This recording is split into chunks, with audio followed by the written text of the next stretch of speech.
7 pages na hindi pa rin yata nababasa ng ibang mga congressmen.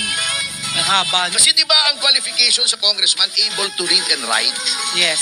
Ay bakit hindi yata marunong bumasa itong mga to? Kasi ang paulit-ulit na sinasabi nila, eto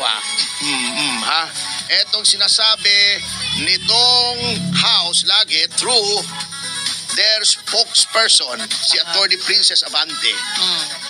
Actually, ito hindi ko maintindihan eh. Di ba, nakita mo yung spokesperson ng Supreme Court, yung abogada? Apo. Di ba napakaganda? Yes. Alam mo, pag ganun, masarap pakinggan yung pahayag eh. O wala akong sinasabi ha! Yung mga spokesperson, eh si Claire Castro, bago si Princess Abante. Eh, mag-classmate sila. Ang ganun ba? Magkamukha naman sila pati. Wala akong sinasabi ha, tungkol sa itsura nila. Sabi ko magkamukha. Oh. Hindi, sabi mag-classmate sila nagkakaintindihan. Sabi nga ni Erap, Birds of the same feather are the same birds. Together. iba yung version ni Erap. Birds of the same feather are the same birds. Ano ba naman yan? Alam niyo kung bakit? Sinabi na ng Korte Suprema, malinaw na malinaw na malinaw na malinaw. Opo. Hindi nawala ng transparency and accountability. Pwede niyong idemanda sa ombudsman, wala namang immunity ang vice presidente, di katulad ng presidente may sovereign immunity. Correct. Idemanda niyo ng administrative, idemanda niyo ng criminal case. O, di ba? Opo. Mag-hearing kayo ulit, di ba? O, bakit gusto nila impeachment? Ba't ayaw nila ombudsman? Kasi walang ingay, walang media, tahimik, hindi nila masisiraan si Vice President ng trial by publicity katulad ng ginawa nila kay Chief Justice Corona. That is the only reason kung bakit pinipilit nila matuloy itong impeachment to the extent na nagpapakaeng-eng na yung mga ibang senador. Wag daw munang magbotohan, wag daw munang magdesisyon kung ititigil o hindi ang impeachment trial. Wag daw. I would like to direct your attention to the penultimate page nung 97-page decision. Yeah. Di ba si Rizon Tiveros, magaling daw siya sa Ingles? Di ba? Tira siya ng tira. Forthwith eh, forthwith. Oh, ito ibig sabihin ng forthwith, di ba? Sabi niya, immediately, as soon as possible, etc., sabi ni Riza. Oh. Eh, magaling din pala siyang tumingin sa dictionary, whether online o physical na dictionary. Ma'am Riza, tignan mo rin yung meaning ng dalawang words na nasa isang phrase doon sa desisyon ng Korte Suprema. Immediately executory. Tignan mo naman ang meaning noon. Huwag mo sabihin hindi mo alam ang meaning noon. Immediately executory. Parang forthwith mo na forthwith mo. O ano nangyari doon sa kapo-forthwith niya? O di forthwith na remand. O, gusto niya mag-convene eh, di ba? Backfire yun sa kanya. Sabi niya, di, mag-convene tayo. Sabi ni Cheese, o sige, convene tayo. Okay, o, anong gagawin natin? O, convene na tayo. May nag-motion, remand. Okay, carried 18-5. O, di forthwith nga, di ba? O, di nagtagal. Nag-bounce back Banat ng tuloy. banat kasi si Manang Risa. Ba't pinabayaan po ng ibang kasama? Anong pinabayaan? Kasi bakit si Ma'am Risa lang nagsasalita? Eh, hindi ba nagsalita rin si Coco? Kaya lang, hindi na pwede siya magsalita ngayon kasi hindi na siya senador. O, lats pa sa Marikina. Paano siya magsasalita? Di ba? Ngayon, kung ano-anong sinasabi nila. Kay overreach, kay nagbigay ng rules, iniba yung batas, yung nagsasabi, mga dalubhasa pa naman kayo.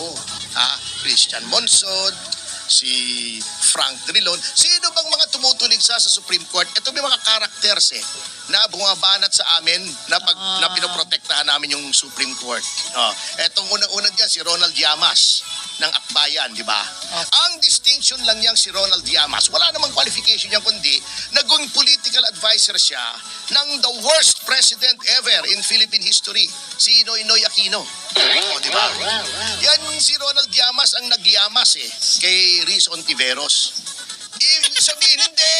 Paililiwanag ko yung sinasabi ko, na nilyamas niya. Di ba, pagka ikaw ay yung pangalan mo minsan, nalelend mo sa isang activity. Halimbawa, si Noy Noy.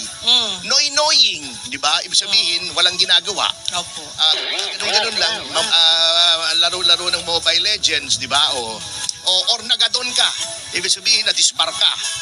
Kasi may mga tao, yung May pangalan katapat nila, na. nalelend dun sa activity. Di ba? Parang yung diesel. Opo. Yung diesel na fuel, Opo. pangalan yun ng tao eh. Ay. Hindi si Vin Diesel, ha? Ano na? Hindi, basta German yun. Siya nag-invento ng diesel engine. Aha. Di ba? May ganon. So, si Rizon Tiveros, since ang advisor niya si Ronald Llamas, nalyamas siya. Ronald Llamas. Yun ang, ano bang qualification? Political advisor siya. Puro political scandal si Noy Noy. Hindi naman niya nagamot. Kaya nakulat si miserably. Si Mar Rojas, di ba? Yung sa 44, di ba? Yung Yolanda, hindi niya nalunasan yung mga political scandal noong panahon ni Noy Noy. Bago qualified siya. Sino pa? Si Larry Gadon, twice disbarred. Yung mga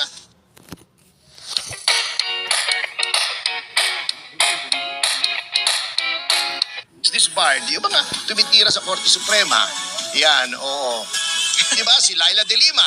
Na, talaga naman yan, si Laila de Lima hindi sumusunod sa Supreme Court yan. Di ba? Kaya nga, paulit-ulit nating sinasabi, hindi sumusunod sa batas yan. Yung contempt order ng, yung TRO ng Supreme Court, hindi niya sinunod. Alam na niyang may batas, hindi lamang sa Biblia, kundi sa mismong penal code natin sa pakikiapid. Nakiapid pa siya. Hindi sumusunod sa batas yan. Di ba? Nakikipagkantahan siya sa mga sinasabing drug lords doon sa Bilibid. Iyan ang mga tumitira. Tumira sa Supreme Court. Mali daw. Baka ko sabi, mali ako. Sorry. Ngayon naman, tinatakot yung mga taga-Korte Suprema. Impeach daw, impeach. Dapat to, nakokontempt na rin eh. Sumusobra na itong mga to. Ito namang IBP, gumawa ng statement, malasado. And what do you expect from a politicized IBP? Si Franklin Drilon, overreach ng overreach. Si Franklin Drilon, siya nasira ang IBP, umpisa sa kanya.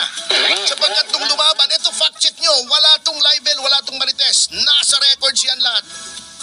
Nung yung asawa ni Frank Drilon na pumanaw na si Violeta ay gustong magpangulo ng IBP, National President, ginamit ni Frank Drilon lahat ng mga facilities ng kanyang ahensya nung siya ay cabinet member para maipanalo yung kanyang asawa.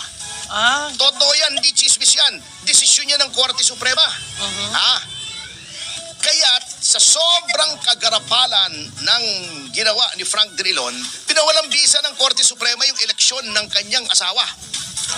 Kasi hindi doon dapat gano'n ang IBP, hindi na mumulitika, hindi nangangampanya. Ngayon, politicized eh. Opo. Bakit ba pinag-aagawan yan ng isang faction ng mga abogado yung IBP? Kasi may isang meron? boto yan sa mga gustong maging West. No, it becomes a tool for influence peddling. May utang na loob sa'yo yung mga magiging justice, etc. Di ba? Di ba yung si Cayosa?